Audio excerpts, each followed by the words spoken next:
तर बघा की या लेक्चरमध्ये आपण ॲम्प्लिट्यूड ए, त्यानंतर पिरियड टी आणि फ्रिक्वेन्सी ही नॉर्मली आपण एन या लेटरने दाखवतो. तर नॉर्मली ॲम्प्लिट्यूड म्हणजे काय, तर maximum displacement at mean position is called as amplitude. तर बघा की या लेक्चरमध्ये आपण ॲम्प्लिट्यूड जे की आपण कॅपिटल ए अक्षराने दाखवतो, पिरियड हा आपण टी अक्षराने दाखवतो आणि फ्रिक्वेन्सी ही एन या अक्षराने दाखवतो आणि SHM म्हणजे काय तर सिम्पल हार्मोनिक मोशन. तर बघा की डायग्राम काय आहे, तर नॉर्मली ही डायग्राम कन्सिडर केले. सुरुवातीचा पॉईंट एन आहे, initial point N, final point M आणि त्याच्यामध्ये त्यांनी ओ आणि पी कन्सिडर केलं आहे आणि त्याचं डिस्प्लेसमेंट त्यांनी एक्स दाखवलेलं आहे. तर बघा की consider a particle P performing SHM along the straight line MN.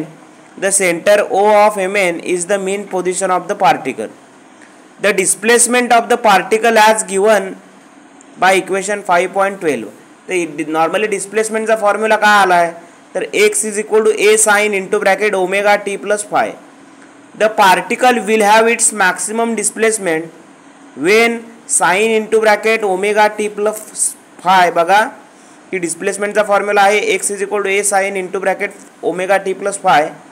The particle will have its maximum displacement when sine of omega t plus phi is equal to plus minus 1. That is when x is equal to plus minus a, this distance a is called as amplitude of the SHM. म्हणजे normally A ला आपण काय म्हणत असतो की डिस्प्लेसमेंटचा formula x is equal to a sin into bracket omega t plus phi आहे आणि ए ला आपण ॲम्प्लिट्यूड असं म्हणत असतो. ॲम्प्लिट्यूड म्हणजे काय, the maximum displacement of a particle performing SHM from its mean position is called amplitude of SHM. पुढचा पार्ट आहे period of SHM. The time taken by the particle performing SHM to complete one oscillation is called period of oscillation किंवा period of SHM. Period of SHM म्हणजे काय, the time taken by the particle performing SHM to complete one oscillation is called period of SHM.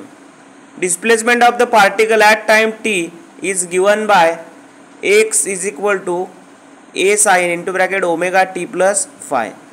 After a time t is equal to into bracket t plus 2 pi upon omega, the displacement will be x is equal to a sin into bracket omega t च्या ठिकाणी काय value येणार, t plus 2 pi upon omega plus phi. So x is equal to a sin omega t plus 2 pi plus phi येणार. x is कारण ओमेगाला omega cancel होतो आणि ते मल्टिप्लिकेशनमध्ये आहे म्हणून.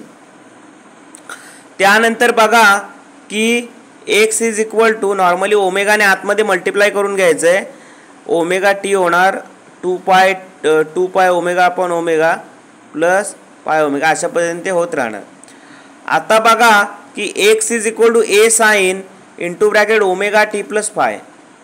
पुढे काय होणार, this result shows that the particle is at the same position after at time 2 pi upon omega. That means the particle completes one oscillations in time 2 pi upon omega. It can be shown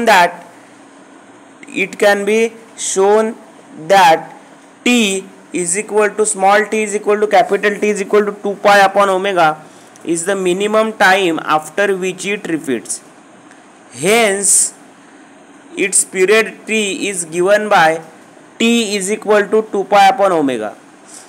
पुढचं काय बघा की normally आपण काय घेतो की के by M ला आपण ओमेगा स्क्वेअर म्हणतो. म्हणजे काय की omega square is equal to k by m is equal to force per unit displacement upon mass is equal to acceleration per unit displacement.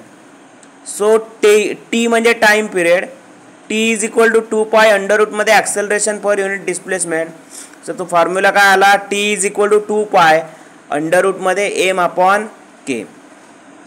तिसरा शेवटचा पॉईंट आहे frequency of SHM.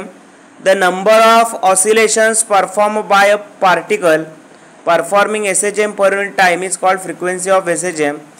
In time t the particle performs one oscillation, hence in unit time it performs 1/t oscillations. Hence frequency n of SHM is given by n is equal to 1/t. म्हणजे frequency ही time पिरियडला नेहमी inversely proportional असते.